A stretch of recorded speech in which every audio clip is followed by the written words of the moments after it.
Hi, you're welcome back to this video. This is a continuation of the C# beginner series. If you are new here, kindly subscribe and click on the notification bell so that you are updated when a new video is dropped. Previously, we looked at the virtual keyword in C# and how it's applied.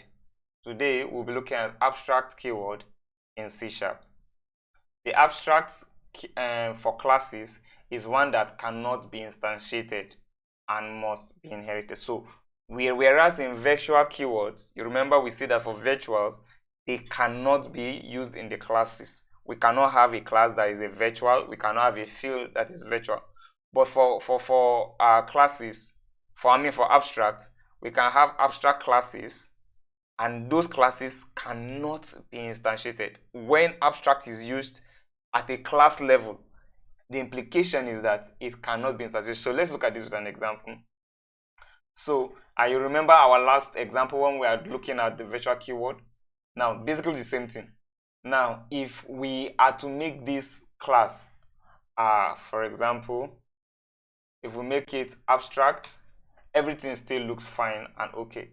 But the problem now comes with if I now came here and I said I wanted to create a new tutorial, so let me leave this. Probably I leave this and let's just come here and say I want to create another, and I say new, say tutorial. Now this is not possible.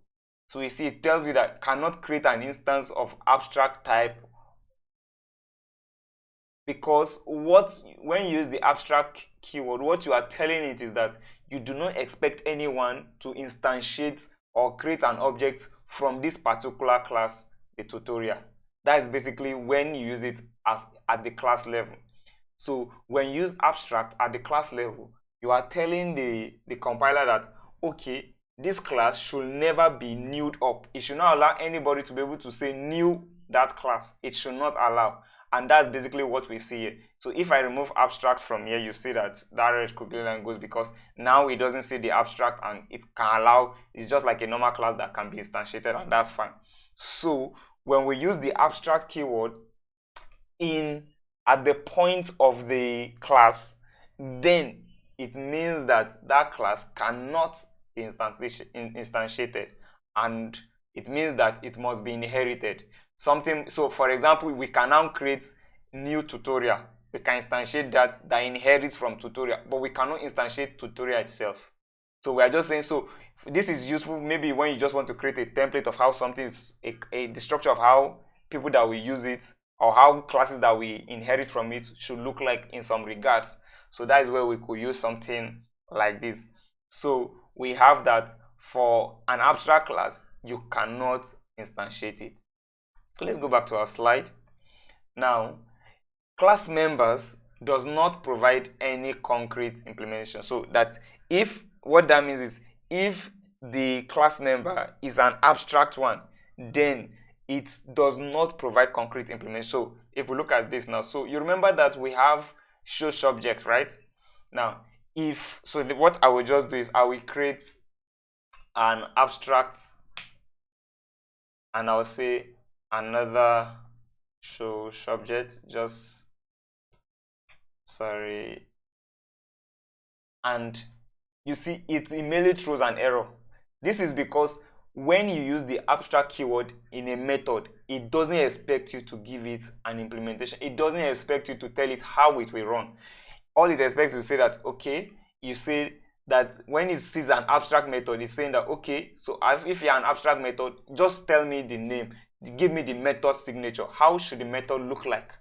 And then what this does is it enforces any child class, any class that is inheriting from it, to implement that method. So for example, you see, because this is an abstract method, our new tutorial is throwing an error now, because it's saying new tutorial doesn't implement the abstract method another show subject. So to fix this, we need to come and create our public to actually override that. So basically, if you come here and you just do this, implement abstract, so let me just go back and show us what I did. So one way you could go around is either you click you hover over this and then you see this suggestion, you say show potential fix it. This is one approach you could use. Or another approach which I prefer to use is I just go there, click there, and I press the control dots, and then so I could just say implement abstract class. And so you see what this does is now it's saying that here it is implementing it is giving, because in the base class it doesn't know what the method is supposed to perform. But in this place we can now come and write the implementation. So maybe we could say console.writeLine is this is the new show subject, probably something like this.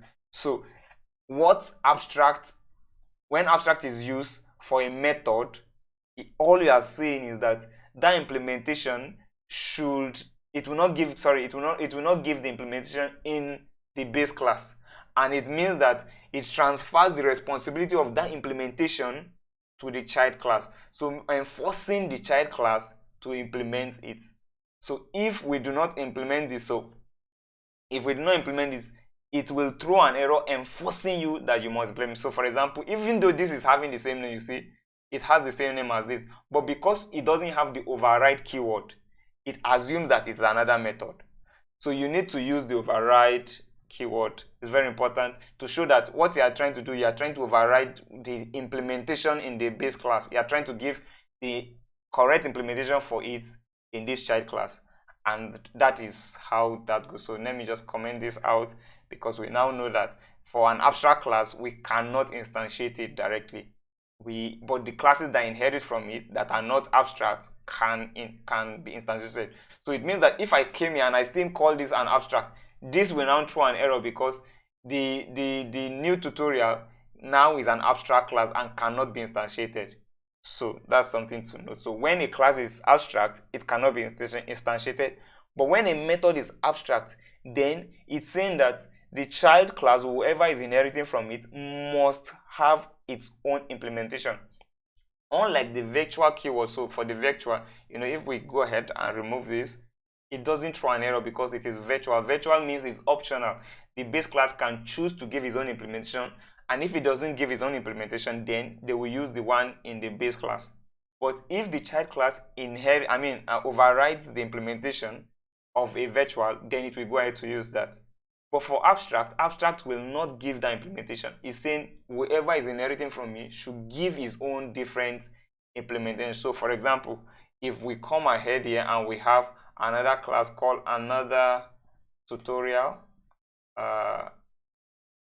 inheriting from tutorial, we will have to give here the implementation for another social object here. We must give it. It's compulsory. So, and you cannot give it a different implementation. Maybe you want to say console log writeLine. This is another implementation of the another show subjects. So you see, we have another implementation for the same base class, which is tutorial, because both of them are inheriting from it. So it enforces each child to give their different or maybe the same implementation, but usually to be different, because that is why you want it to be abstract. So the same thing applies to properties. So for example, if this was an abstract property, this enforces, you see, both of them are enforced to give their own implementation. So you see, they must give their own implementation. If not, it throws an error. So basically that's for the abstract keyword for both the methods and for the properties. They both work the same way. But for when it's at a class level, it always says that it must not be it cannot be instantiated if it's at the class level. So the last point there says that this means, because it transfers the responsibility to the child, it means that an abstract class member can only exist within an abstract class. And what this means is, so we have this abstract, right? So we have this abstract method here, right? It can only exist within an abstract class. So if I make this not to be abstract, it immediately will flag it out that this abstract method cannot exist outside an abstract an abstract class. And if you look at it, it makes sense, because when we say an abstract class must be inherited. That means someone must inherit from it.